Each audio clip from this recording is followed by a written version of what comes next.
ആക്കി കഴിഞ്ഞിട്ടുണ്ടെങ്കിൽ എന്താണ് സംഭവിക്കുക എന്നുള്ള കാര്യമാണ്. അപ്പോൾ നല്ല അടിപൊളി കൊക്കക്കോള ഒരെണ്ണം വാങ്ങിയിട്ടുണ്ട്. നമ്മൾ നേരെ നല്ല ചൂടുള്ള പാനിലേക്ക് ഒഴിച്ചു കൊടുക്കുകയാണ്.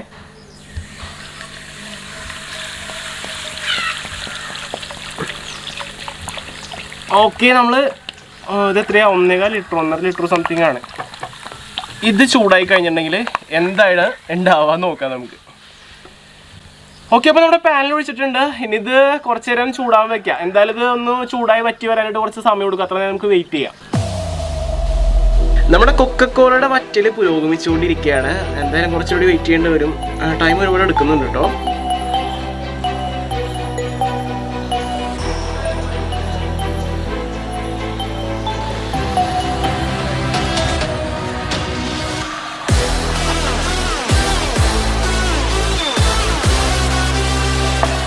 എനിക്ക് തോന്നുന്നത് വേറെ എന്തോ ഒരു അലുവ പരുവൊക്കെ ആയി എടുക്കും തോന്നുന്നുണ്ട്. ഇപ്പം നല്ല രീതിക്ക് പതഞ്ഞ് നിൽക്കുന്നുണ്ട്. നമ്മുടെ നോൺ സ്റ്റിക്ക് പാൻ ആയതുകൊണ്ട് നമ്മളിങ്ങനെ തള്ളി നീക്കുമ്പോൾ കണ്ട പദം മാറുന്നത് കാണാൻ പറ്റും. ഓക്കെ, ഇപ്പോൾ നമ്മുടെ കൊക്കക്കോളതേ നമ്മൾ ചൂടാക്കി ഈ ഒരു പരുവായിട്ടുണ്ട് കേട്ടോ. ടാറ് പരുവ ശരിക്കും കണ്ട ടാറെന്നേ തോന്നുള്ളൂ. ടാറ് നിന്ന് തിളയ്ക്കണ പോലെയുണ്ട്.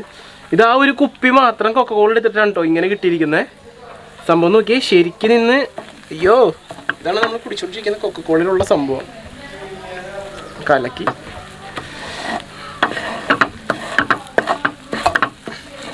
ആ ഒരു കുപ്പിന്നാണ് കേട്ടോ ഇങ്ങനെ കിട്ടിയത്. കുറച്ചുകൂടി ചൂടാക്കി കഴിഞ്ഞാൽ എന്താവും നോക്കാം.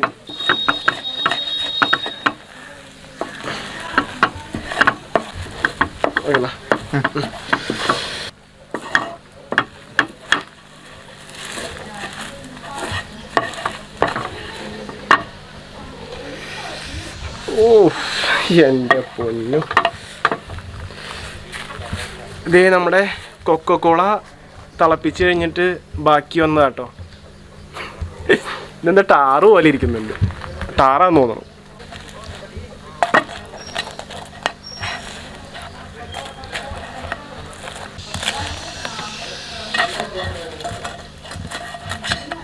നമ്മുടെ കൊക്കക്കോള ചൂടാക്കി ഇത് ഈ അവസ്ഥയിൽ എത്തിയിട്ടുണ്ട് കേട്ടോ. ഇത് നമ്മളിത് ഇവിടെ നിന്ന് എടുത്താട്ടി തരാവേ. ഓ, ഇതാണ് ഇപ്പോഴത്തെ അവസ്ഥ നമ്മുടെ കൊക്കക്കോളയുടെ. ആ ഒരു കുപ്പി കൊക്കക്കോള എടുത്തിട്ട് കിട്ടിയതാണിത്. ഓ, ഇതെന്തത്, നമ്മൾ കുടിക്കുന്ന കൊക്കക്കോളയിലുള്ളതാണിട്ടത്. ഒരു കുപ്പിയിലിട്ടാ, ആ ഒരു കുപ്പി മാത്രമേ എടുത്തിട്ടുള്ളൂ.